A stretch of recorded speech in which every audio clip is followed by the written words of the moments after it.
What is going on, everybody? Welcome back to a brand new episode of The Lead Houston, where it's all Houston all the time. Today, we will be reacting to Jordan Reed's final mock draft on ESPN Plus exclusive content. Remember, I am the key to unlock said exclusive content, so make sure you do tap in. While you're at it, guys, make sure you are subscribed to the channel. We are on the road to 15,000 subscribers. Thank you so much for everything that's been going on, man. Likes, comments. I appreciate every single one of you. I try to reply as much as possible. So let's go ahead and get into it. Jordan Reed with his final mock draft. And this is a 7-rounder, too. So the Houston Texans 7-round mock draft here from Jordan Reed. Remember, he said he was going to drop this mock draft on the channel, on the YouTube channel here. If you missed that video, make sure to go ahead, get to scrolling. It's not too many videos away. He definitely dropped a lot of good insights, got many shorts from him. So let's go ahead and take a look at what he's got the Houston Texans doing here in his mock draft. Remember, this is a Houston Texans state of mind, but as always, we're going to be peeking to the neighbors of the AFC South and see what else they're doing as well. But let's go ahead and get going. It's a little description about the 7-round mock draft. So he didn't project any trades, but he does have 12 quarterbacks getting picked and plenty of surprises. So let's go ahead and get into it. Obviously, Titans, Cam Ward. It seems pretty obvious there. Let's keep it going, though. We got the Jaguars still getting Mason Graham. He's been mocked to them plenty of times, and I think we've talked about that way too many times as well, too. Let's go ahead. Shador going to the Saints. Let's keep it going. We know the Colts are going to be up, and they are selecting Tyler Warren. None of those picks has pretty much changed. It seems like we all know the Titans, at least projected, the Titans are going to take Cam Ward. The Jaguars are going to take Mason Graham, and the Colts are going to take a tight end, but it just seems to be Tyler Warren, the one mocked numerous times to the Colts. Colston Loveland should also be there as well. They're going to get themselves a tight end. Let's see what else we got here. The Texans are at 25, so Matthew Golden is off the board now. Marion Hampton off the board. Dart going to the Steelers. Pretty interesting there. There's Loveland going to the Chargers. Maybe was hoping he could fall to 25. Let's go ahead and get into it. Number 25, the Houston Texans select. Tyler Booker, guard out of Alabama. Let's go ahead and read the description. The Texans remodeled their O-line this offseason after struggling to protect C.J. Stroud in 2024. LT, Kenyon Green, Shaq Mason, all gone. Bye-bye. While the team has added Cam Robinson, Laken Tomlinson, and Ed Ingram, guard is still a major weakness. Booker is a tone-setting interior blocker who allowed only one sack across 970 pass blocking snaps in college. His physical play and quickness help him win in short areas. Booker has the potential to be a plug-and-play starter at either guard spot. Look, I know Jordan Reed was super high when it comes to Tyler Booker. I asked him if he's available. He said, yes, the Texans should go ahead and get him. He's available, and he has the Texans getting him. He feels like he fits everything that DeMeco Ryans talked about when describing offensive linemen. We've heard he's the Will Anderson of the offensive line. I don't know if that true or not. I just think he has some great intangibles. Will Anderson, to compare him to a Will Anderson of the offensive line is very high praise. And to me, if he was that good, then why is he being mocked at 25? Shouldn't he be a mocked sooner? But regardless, my only problem with Tyler Booker, bad athlete, he performed horribly at the combine, and it's pretty known that his athletic background is not very good. Yes, the short area stuff, awesome. The bully in a phone booth, as Jordan Reed said, I agree with him. But how many times are you in said phone booth? And how many times the Houston Texans, are they going to be able to extend plays? Are they going to have Tyler Booker moving? They're going to do a toss play to the left or the right. And is Tyler Booker going to be fast enough, athletic enough to move to that side and get and punch that linebacker or hit that edge right in the face? Yeah, he could do that second part, but is he going to be fast enough to get there before Joe Mixon and or whatever running back else you draft?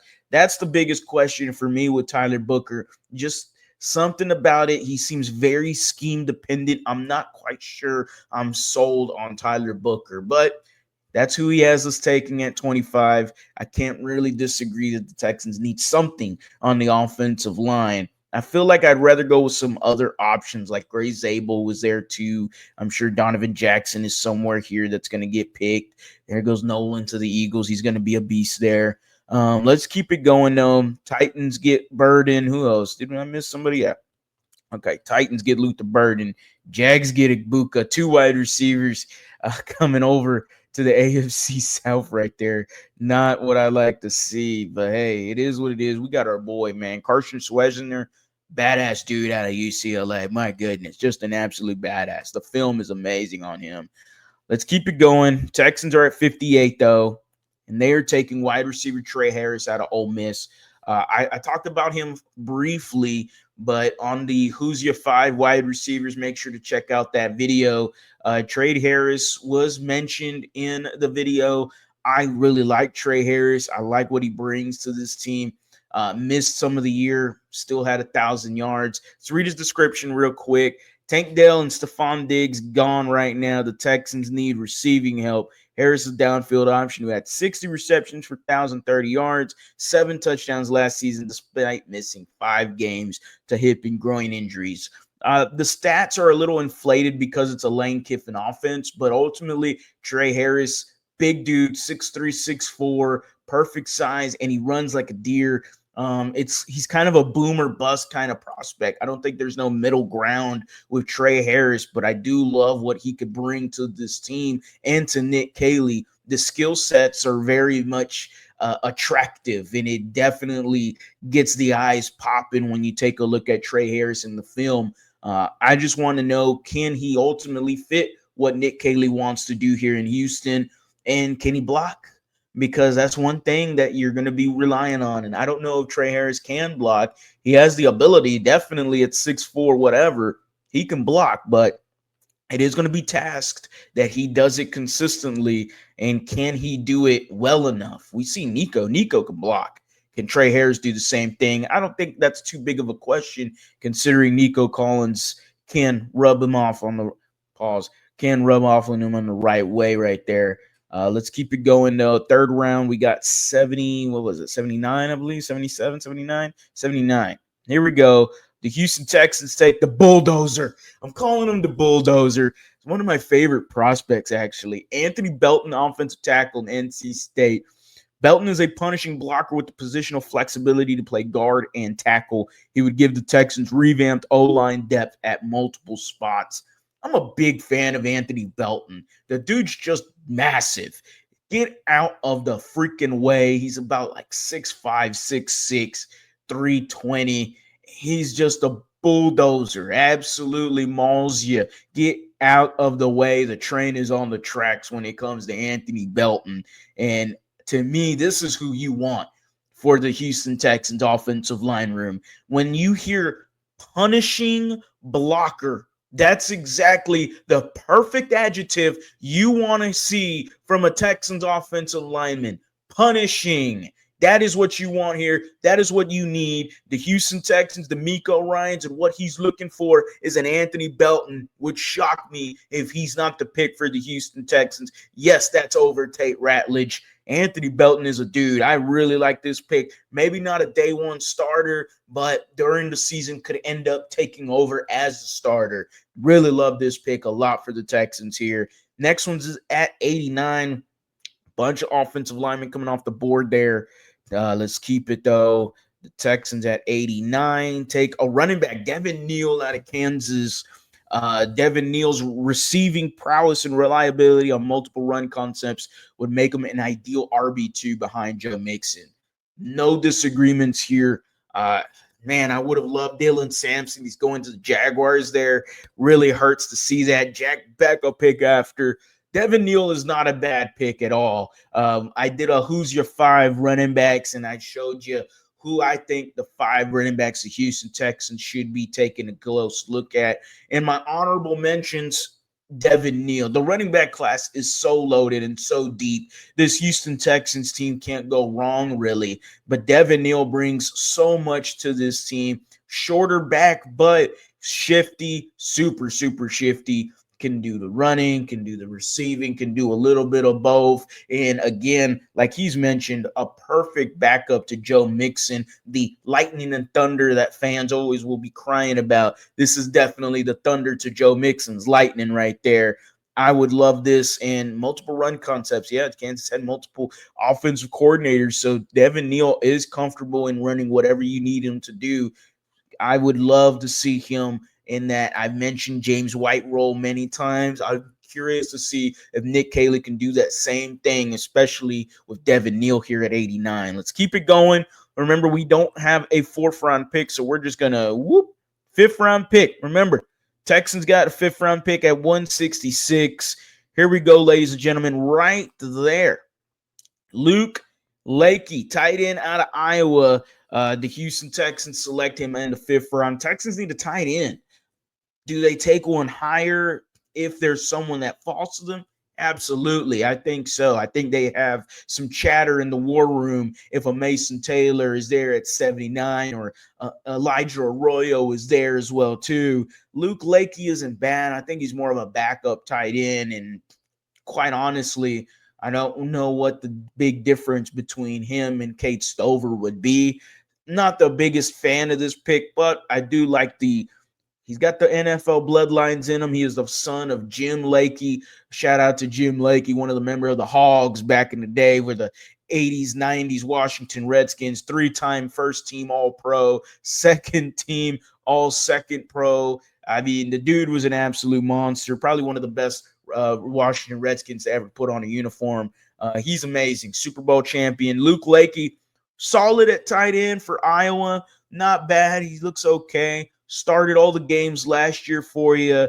Does everything you ask, basically. Does the job well, but it's all right. It don't move me at all. But again, fifth round pick, who knows, right? Let's keep it going. Remember, we got no six rounders, but we do have a seventh round pick here, two of them actually. So we're gonna start with the first one at 236. Here he is right here, wide receiver Ricky White the third. The Houston Texans are drafting him out of UNLV. Ricky White, look, I don't know too much about him, but what I do know is he's a special teams dynamo. And this is what you're looking for in the seventh round, is somebody that can come in and help you on special teams. Yeah, you'd love someone that could eventually become a starter for you, but not all of that is going to be guaranteed. Mr. Frank Ross is definitely happy that Ricky White III would be the selection here, and I don't blame him. Very good. 4 blocked punts this previous year, by the way. 6'1", 183 in terms of his wide receiver ability, not the greatest. He's really slim for me to be 6'1", 180. That's slim for me. I'd like to see him gain some weight, get to about 190, 195 actually, because he's so slender, he just doesn't get a lot of he gets a ton of pushback from cornerbacks. They just direct him any way he wants to go. But he does have some small abilities there that I don't mind. But ultimately, you're looking at a special teams guy right there. And I'm not against it, actually.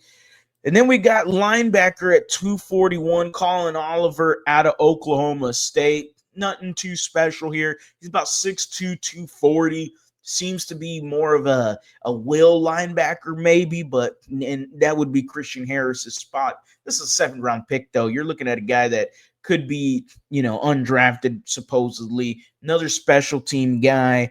But it's a linebacker, and I never go against taking a linebacker considering your head coach and D'Amico Ryans and what he's done with the linebackers for the Houston Texans. So not against the pick, but don't really care either way. Those are the picks, ladies and gentlemen. You had yourself a linebacker 241, a wide receiver there at 236. You had a tight end in the 5th round, but ultimately the first 4 picks in the top 100, you went and got your Tyler Booker. You got your wide receiver in Trey Harris, another offensive lineman in Anthony Belton, and then a running back in Devin Neal. Devin Neal's going to get a lot of snaps out of as a backup, could even be a starter. in some cases, considering Joe Mixon did miss some games last year. So who knows there? He's going to be in direct competition with Dameon Pierce and the other running backs that we have. But to me, he wins that competition very easily. That just considers the lack of depth at the running back position. Trey Harris is immediately your wide receiver too. Don't see anybody really combating him in any way. And then you got a day one starter there in Tyler Booker. Whether or not I agree that he can be very good in the league is yet to be seen. Hopefully I'm wrong, and hopefully he's a damn good badass that falls to us at 25, and he's just some random freak that we could just love to have in wearing a Texans uniform. And then you got the bulldozer Anthony Belton. Need I say more right there? Punishing blocker. Well, that is the final mock draft for Jordan Reed. Make sure y'all let me know down in the comment section where you agree or disagree with his mock draft. Remember, I'm going to be trying to reply to as many comments as possible. I'm trying to do my best and trying to do better there. As always, guys, go Astros, go Rockets, go Texans. You have a blessed day.